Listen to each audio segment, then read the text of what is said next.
Hello everyone, welcome to another DDB tutorial video. My name is Aaron at Casey Media Productions, and today we are going to be looking at making feats. Now, a couple of small things to get out of the way first. First of all, DDB have said they're no longer going to support UA content. So one thing I thought I will do, as well as these tutorial videos which are a bit more generic, whenever a new UA comes out, I will put out a video basically showing you how to make that UA for your own collection. Now, to be clear, I won't be able to put these out on the DDB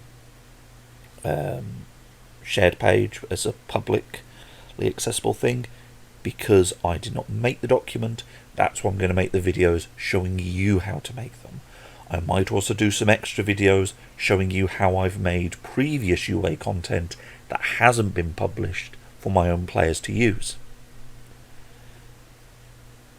Second of all, if there is anything I do not cover in this video, I still highly recommend you go up here to collections, create a feat that you're wanting to base it off, look at how DDB have constructed it themselves, and from that you should be able to pick up on the things I miss. But hopefully I'll cover it all here. As you can see, we have some examples, but we have our core example feat. So again, as always, you'll go to create a feat. You'll have the option to either base it off another option or create your own. You've got to give it a name, you've got to give it a description. Now this bit is new, this snippet. So for this feat, let's go, this will be a, let's give it a racial, oh god,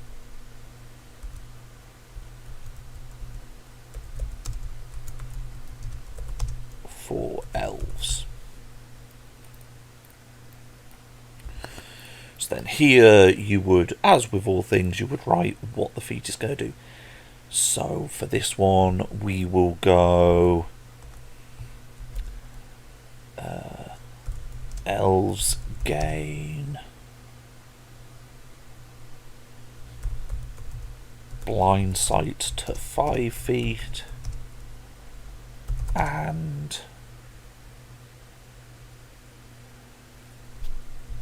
gain a bonus to racial weapons damage equal to proficiency bonus.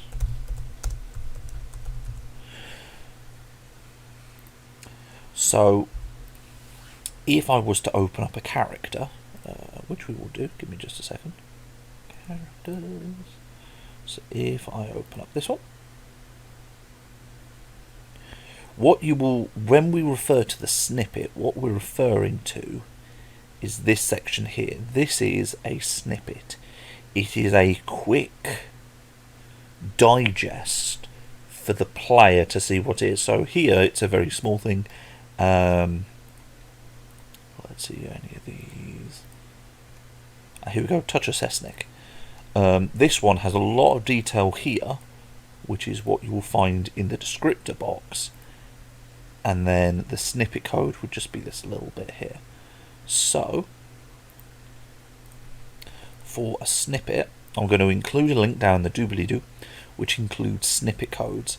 These allow you to give a numerical piece of information.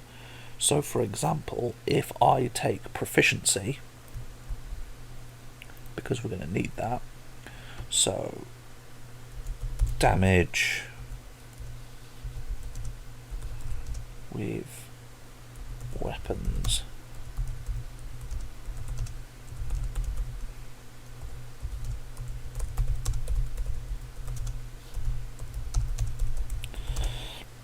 gain a bonus to damage equal to, and then there is proficiency. Now what this will give is the plus modifier, but we don't want a plus.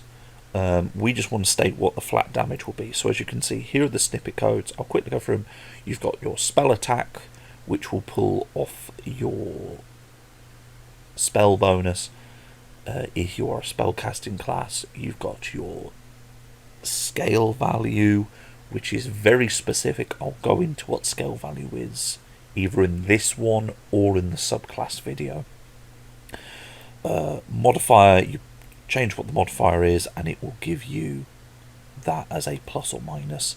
Save DC, fixed value, class level, character level, proficiency, max HP. It will basically pull all this data, put it out in front of you. It's very handy.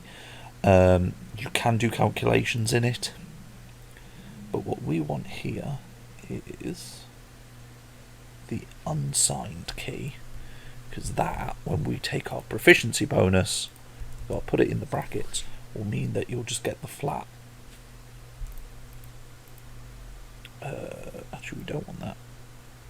What we want is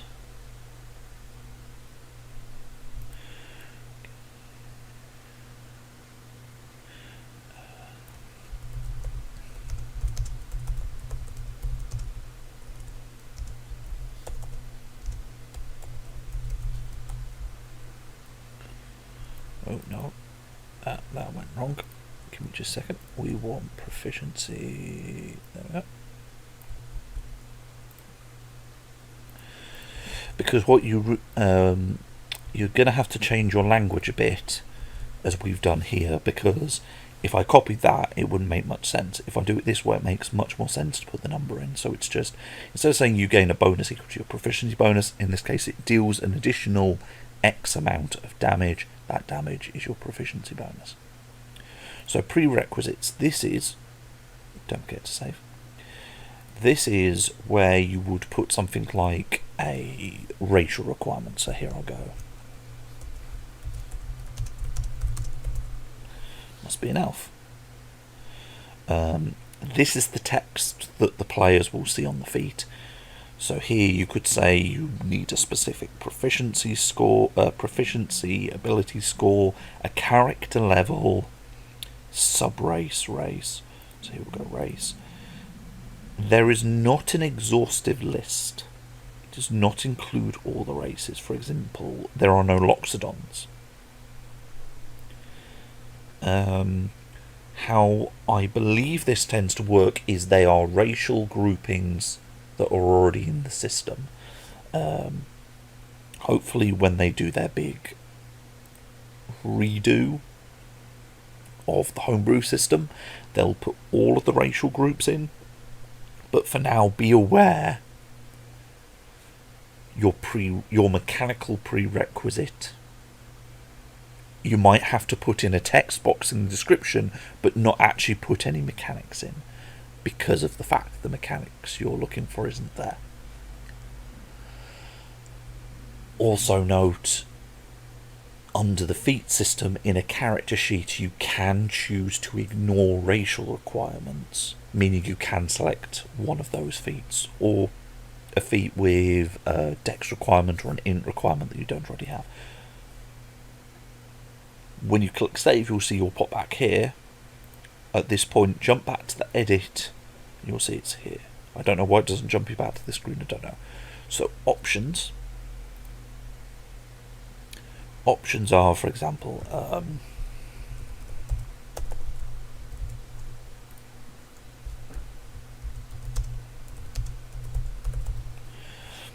so options are effectively, if you've ever had a feat that say, for example, gain a bonus to wisdom, bonus to intelligence, bonus to charisma, and you've had to pick one of three, this is kind of where you would select it.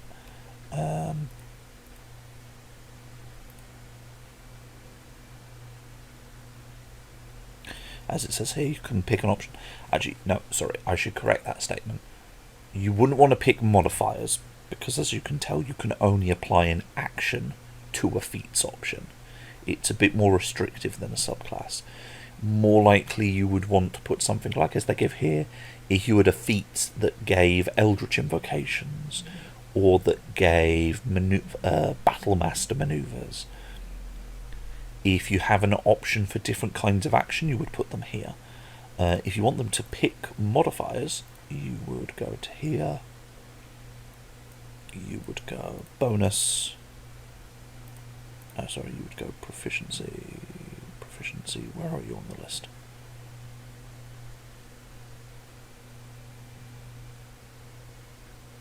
I cannot see the word proficiency, where is it? Here we go. And then you could go to choose, if we wanted the free mental stats, you would go choose intelligence, wisdom, charisma, and then it would give you a drop down.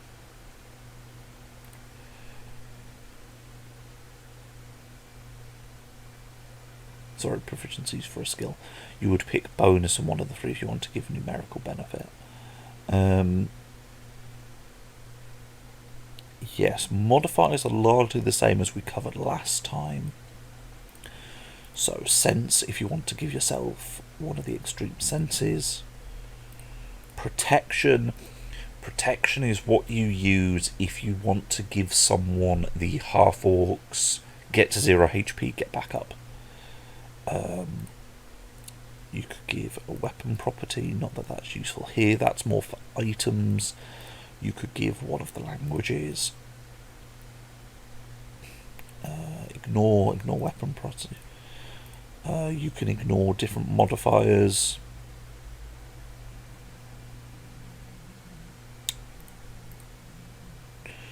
Twice proficiency and expertise is something you've got to play with, because that always gets a bit weird. Carrying capacity. Damage you don't want to touch. So with set base, I'm going to point this out now along with senses. Setting the base means that if you had a modifier that said, for example, you gain a bonus of 60 feet to your dark vision, or you double your dark vision, etc., etc., setting the base would mean that those modifiers will go onto this. If you just give it as a flat sense 60 feet, that will be treated as a bonus, whereas set base will be altering the base number before bonuses are applied. Gain resistance, half proficiency, gaining natural weapons, disadvantage, advantage, changing your size. Proficiency is nice, easy, favoured enemy.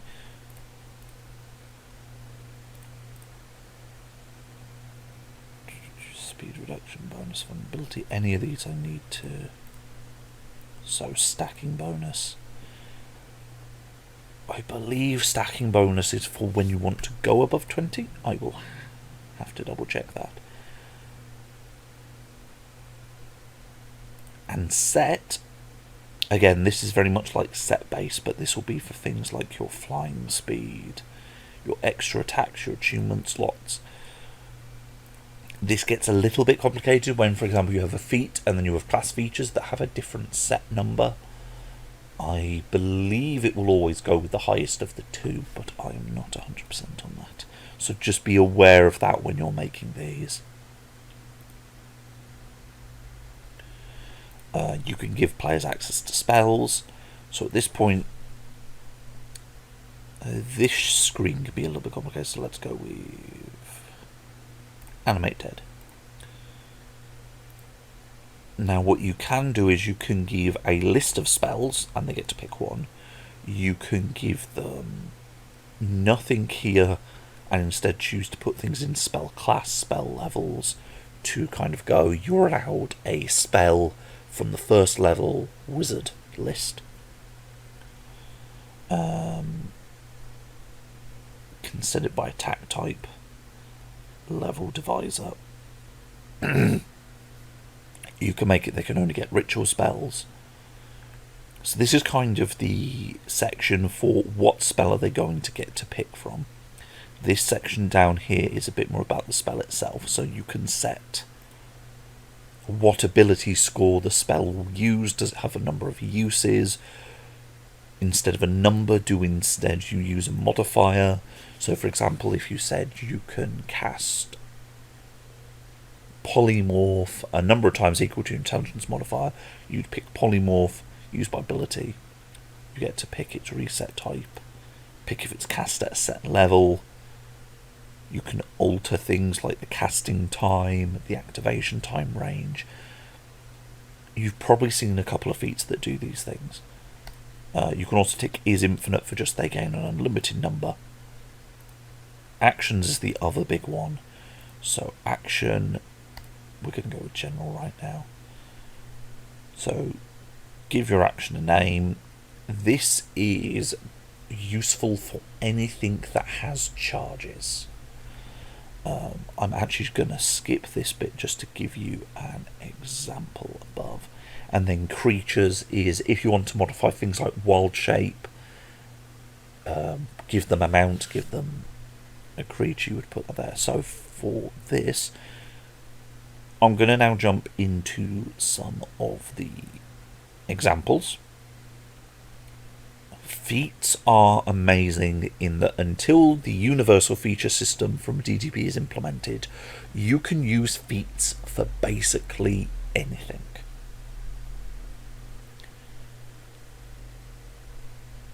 And that is amazing. And so I'm going to show you some examples of where I've made feats and then where I've made other things using the feat system as workarounds for the limitations of D&D Beyond. So firstly, we've got a feat here. As you can see, this feat gives you a mental stat. It lets you communicate telepathically. This is a racial feat for the Kalashtar, and gives a number of actions and things you can do. So then here in Snippet, we've put in things that there's nowhere else for me to put it so that players can quickly see it.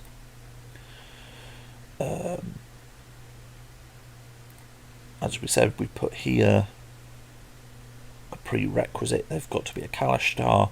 We've given them a bonus in one of the two mental stats with a fixed value of 1, so it will give +1 to one of those stats. And then action, which you'll note here for Quarry Guidance. Oh, I actually have put in the snippet, okay. Sometimes I don't tend to put in the snippet because you can click on the action itself. So this will appear in the action section of the character sheet. And if you click on the action, it will be clearly seen under the feat. You can see this. So we've given a name. It has no real effect here. So this is if you wanted to make it an attack of some kind or a saving throw. You would put details in there. As you can see here, it's special. So for activation type, you can put the kind of action it is. Special is basically it doesn't fit any of the regular things. Because in this, if you read it, if you miss with an attack roll, ability check or saving throw, you can gain a bonus. The key thing here being it doesn't use reaction, so it's special. And then you get a use per short rest. Limited use 1. So then on the sheet there will be a single tick box that you can tick off, and then when you click a short or long rest on the character sheet, it will appear. We've barbed hide. This was another one for tieflings. Again, you get a bonus. As a bonus action, you can make barbs appear. You gain proficiency in intimidation. So here we had to put tiefling and feral tiefling because they're two different racial options. Choose an ability score, get intimidation. Unfortunately, the system is not yet designed in a way that goes, if you have X, get expertise. So you would have to go onto the character sheet. The character can do this themselves. They can click on the proficiency in intimidation and give themselves expertise. Hierophant was not one I believe that was attached to a race. Yes, you must have the ability to cast druid or ranger spells. So as you can see, I didn't add a subset to that, I just added text, because there isn't a mechanical way of doing that specific thing. So you get the spell, speak with animals. Again, like normally, you get the tooltips. They do not appear currently in snippets, I still add them as just good practice, purely because there might be a day where that changes. As you can see here again, we've got them for the skills, we've got it for the spells. And we mentioned here, change the world shape. So, modifiers, they get their proficiencies. They get the spells speak with animals. Wisdom, 1 per short rest. And then actions, because we've modified world shape. I believe it's they get an extra use of world shape. So this would just say, yeah, action, short rest. If you don't put in a limited use, it will assume a charge of 1. Now this is where we get fun. You can do boons, you can do curses, you can do other things within the feat system. So for example here we have the werewolf's curse. How I like to not clutter up the character's screens, what I often do is I will put in square brackets in front of the actual name what it is. So boon, dark gift, other things. That way it gets moved to the bottom of the feat list, below all the actual feats. So for example here we have werewolf, has all the differences that werewolf does, has snippets to explain it, because some of these things you cannot, because some of these things are based on what form of the character in, I can't give those as actual modifiers to the sheet, so I have to write them out here so that the player can quickly go, okay, I've moved to hybrid, I need to remember these things. But they do get their immunity to non-magical weapons, they get advantage on perception with a restriction that it relies on hearing and smell. They get actions in that we have given them their attacks. So here we've gone, it's a weapon type action, so the character knows this is an attack. It uses their strength, it's melee range, 2d4. It's a natural weapon doing slashing. We want it to display as an attack, so that when the character goes to the attack section of their, we'll quickly show here. So if we,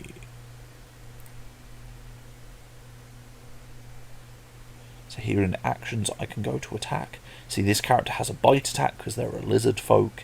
It will be the same thing for a werewolf with this boon. And then we have creature summoned. So this is basically saying you will, if a character was to look at the extra section,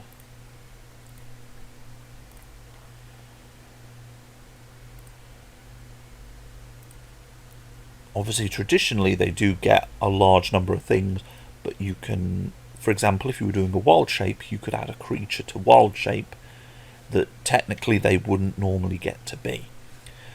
Unfortunately, the way the extra section currently is, it doesn't fully filter by the rules of that section, but it could if they wanted.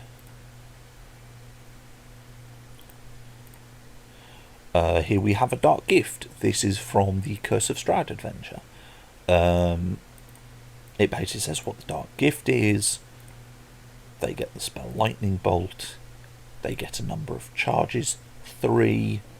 They get 3 uses. The charge type is other, because when you've used all 3, the dark gift leaves you. And it's got a casting time of an action. Here, one of my players had the old psionics. So here I basically gave them the abilities they got for being a scion of that level.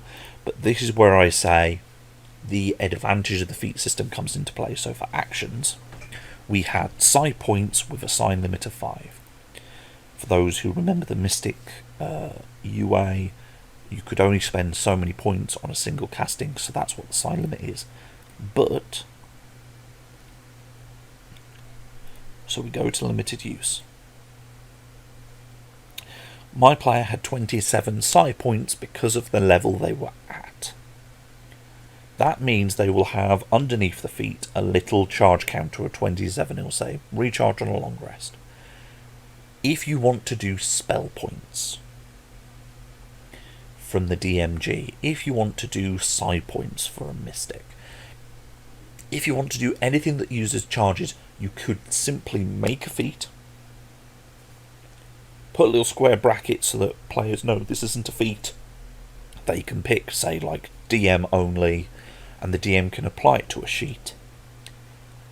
And if, for example, this was a poor example because I did not fully make this like the Mystic, but say, like the Mystic, you went, I want at different levels a different number of charges. You can do that. You can. You'd have to add an extra use of limited data, but you can set the level. And so you have what's known as base, which is assuming level 1, and then you can set it at certain levels, the number goes up. You can also set it, the charges go up by your proficiency bonus or a stat modifier, either add or times again by your proficiency bonus. So you could go 1 use plus, you could go 0 uses, because the number of uses is equal to my intelligence modifier, plus my proficiency bonus, etc, etc. But this enables you to do counters.